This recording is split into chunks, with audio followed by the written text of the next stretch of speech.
Welcome back to Air Quality Matters and One Take. One Take, my take on a paper or report on air quality, ventilation and the built environment.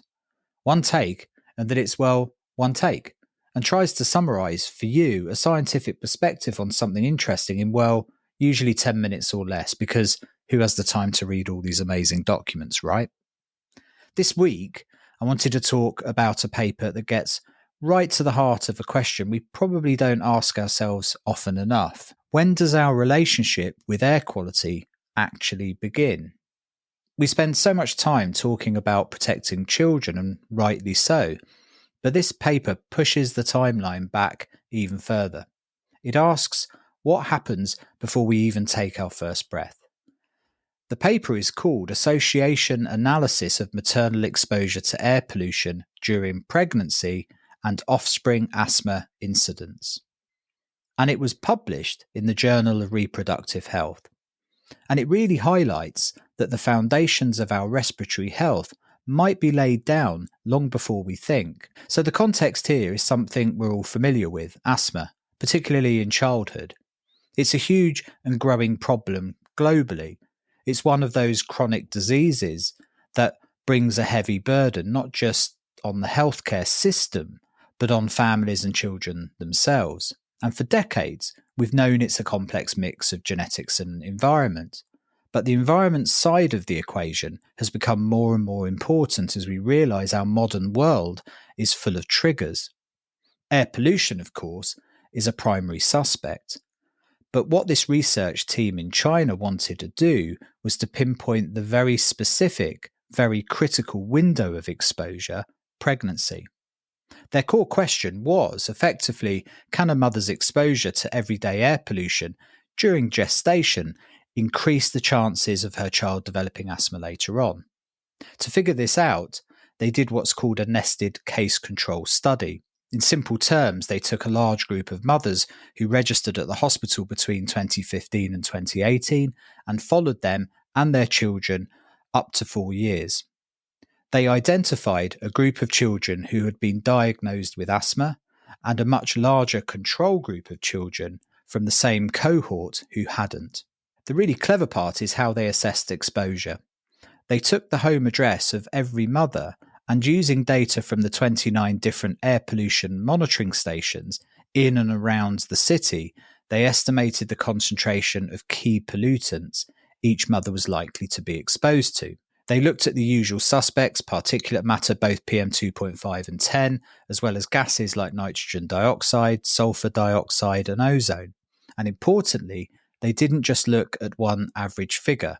They broke down the pregnancy into trimesters and even looked at the 90-day period before pregnancy to see if the timing of exposure made a difference. So what did they find? Well, this is where it gets really compelling. For particulate matter, the link was stark.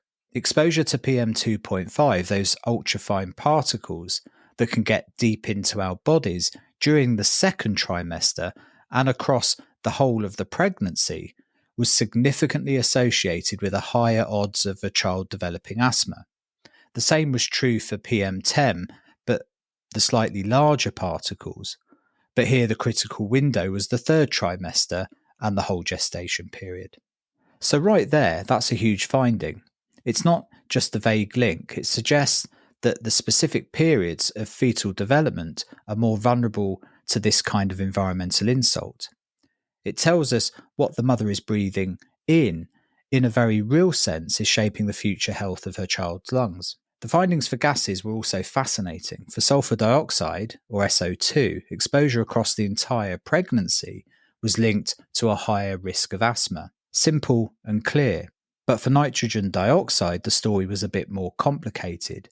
And it's one of those findings that shows you just how complex this science is. Exposure to NO2 in the first trimester was associated with a higher risk of asthma.